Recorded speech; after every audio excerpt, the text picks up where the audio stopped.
కార్యక్రమానికి తిరిగి స్వాగతం.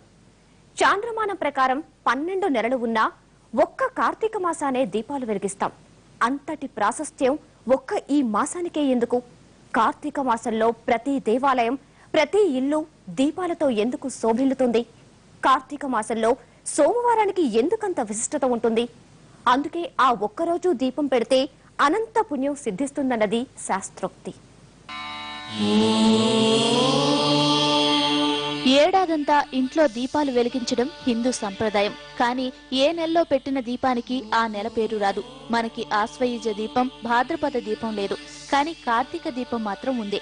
కార్తీక మాసంలో పెట్టిన దీపాన్ని మాత్రం కార్తీక దీపం అని పిలుస్తారు. కృతిక నక్షత్రంతో చంద్రుడు కూడిన రోజుతో ప్రారంభమవుతున్నందున దీనికి కార్తీక మాసం అని పేరొచ్చింది. ఏడాదిలో ఒక్కో పర్వదినాన ఒక్కో దేవుని ఆలయంలో దీపాలు వెలిగిస్తారు. మహాశివరాత్రి నాడు శివాలయంలో, ముక్కోటి ఏకాదశి నాడు వైష్ణవాలయంలో దీపాలు వెలుగుతాయి.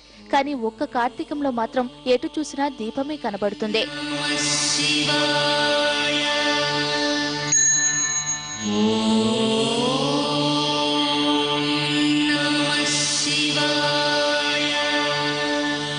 కార్తీక మాసంలో సూర్యుడు భూమండలానికి దూరంగా వెళతాడు. రాత్రులు బాగా ఎక్కువై పగళ్లు తక్కువవుతాయి. అందుకే దక్షిణాయనం ఉపాసకులకు ఇష్టమైన కాలం.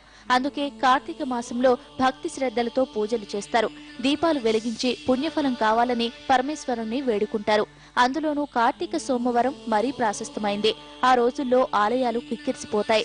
జగమంతా భక్త కార్తీకమైపోతుంది. ఆనాడు దీపం వెలిగిస్తే పునర్జన్మ ఉండదన్న నమ్మకమే కాదు, కార్తీక దీపం వెలిగించడం వల్ల ఎన్నో శాస్త్రపరమైన ప్రయోజనాలు ఉన్నాయన్నది మహర్షుల మాట.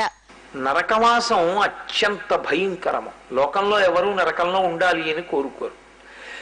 అటువంటి నరకవాసాన్ని, రెండవది ఇక్కడ అపమృత్యు భయాన్ని పోగొట్టుకోవడానికి కార్తీక మాస శుక్లపక్షంలో వచ్చేటటువంటి విధియ తిథి చాలా చాలా గొప్ప విశేషాన్ని మనకు అనుగ్రహించింది. అందుకే కార్తీక మాసం లాంటి మాసం ఇంకొకటి లేదు అంటారు. అందుకే ఈ ప్రయోజనాల్ని అంతర్లీనంగా ఉంచుతూ సకల ప్రపంచాన్ని భక్తి మార్గంలో నడిపిస్తోంది కార్తీక మాసం. ప్రతి ఇంట వేకువనే దీపం వెలుగుతుంది. ఈ కార్తీక మాసాన ఏ శివాలయం చూసినా భక్తజనంతో కళకళ్లాడుతుంది. దీపాల వెలుగులతో శోభిల్లుతోంది. పరమేశ్వరానుగ్రహం పొందడానికి ఈ దక్షిణాయన పుణ్యకాలం ఎంతో ప్రశస్తమైంది. ఉపాసనలకు దీనిని మించిన సమయం మరొకటి లేదు. ఆషాఢంలో వచ్చే గురు పౌర్ణమి, శ్రావణంలో వచ్చే వరలక్ష్మి వ్రతం, ఇలా ప్రఖ్యాత తిథులన్నీ దక్షిణాయనంలోనే ఉన్నాయి. అందుకే దక్షిణాయనంలో కార్తీక మాసం అత్యంత శ్రేష్టమైందిగా చెప్పబడుతోంది.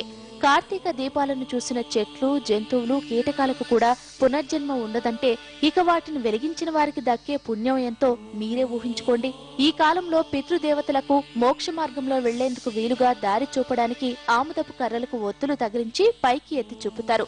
ఎవరైనా మరణిస్తే వారి ఆత్మ బ్రహ్మకపాలం ద్వారా బయటకు వచ్చేందుకు వీలుగా ఆ పార్థివ దేహం తల దగ్గర కూడా దీపం పెడతారు.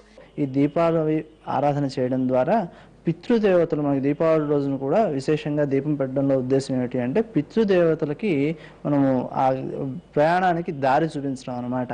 అలాగా ఈ కార్తీక మాసం ప్రారంభంలో, అంటే అమావాస్య నాడే అవుతుంది కదా, దీపావళి అమావాస్య అంటాం కదా, ఆ రోజు ప్రారంభం అవుతుంది. ఆ రోజుతో పూర్తయిపోయి తర్వాత రోజు కార్తీక మాసం ప్రారంభం అవుతుంది. కాబట్టి ఈ కార్తీక మాసం అనే విశేషమైన కాలంలో దీపం పెట్టుకోవడం వలన పితృదేవతలకు కూడా అది మంచిది.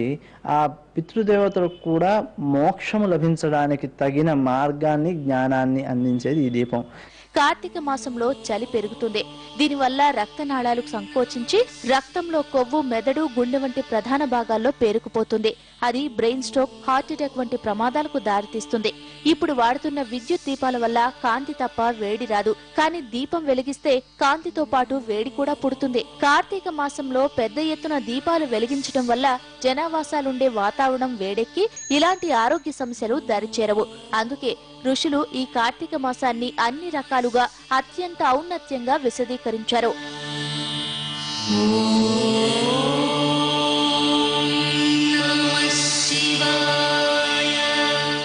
ఒక్క దీపాన్ని వెలిగిస్తేనే ఇన్ని ప్రయోజనాలు కలుగుతుంటే మరి ఒకే చోట కోటి దీపాలు వెలిగిస్తే ఎంత పుణ్యం వస్తుంది? దీపం చూస్తేనే పునర్జన్మ ఉండదంటే మరి కోటి దీపాలు వెలిగించి ఆ ప్రాంగణంలో మనం నడయాడితే మోక్షం ప్రాప్తిస్తుంది. అందుకే ఏటేటా భక్తి టీవీ కోటి దీపోత్సవ కార్యక్రమం నా భూతో నా భవిష్యత్ అన్నంత దేదీప్యమానంగా సాగుతుంది. పరమశివుని కరుణా కటాక్షాలు ప్రతి ఒక్కరికి అంది లోక కళ్యాణం జరగాలన్న సదాశయంతో ఏటా చేస్తున్న ఈ మహాయజ్ఞానికి పీఠాధిపతులు, గుర్గువులు, ఆధ్యాత్మిక గురువులు, మన సనాతన సంప్రదాయాలకు సారథిగా ఉన్న ఎందరో మహానుభావులు వేంచేసి కోటి దీపోత్సవ ప్రాంగణాన్ని పునీతం చేశారు. ఈ ఆధ్యాత్మిక యజ్ఞంలో లక్షలాది మంది భక్తులు పాల్గొని పరమేశ్వర కటాక్షాన్ని పొంది సుఖశాంతులతో జీవన ప్రయాణంలో సాగిపోతున్నారు. అనాదిగా వస్తున్న ఈ దీపారాధనను విశ్వవ్యాపితం చేసే వేదికే కోటి దీపోత్సవ కార్యక్రమం. రండి, వేలాదిగా తరలి వచ్చి కోటి దీపోత్సవంలో మీరు ఓ చిరుదీపం వెలిగించండి. మీ జీవితాల్లో ఈతి బాధలను దూరం చేసుకుని ఆ పరమేశ్వర అనుగ్రహం పొందండి. ఇది కార్తీక దీపంపై ప్రత్యేక కార్యక్రమం. మరో అంశంతో మళ్ళీ కలుద్దాం. నమస్తే.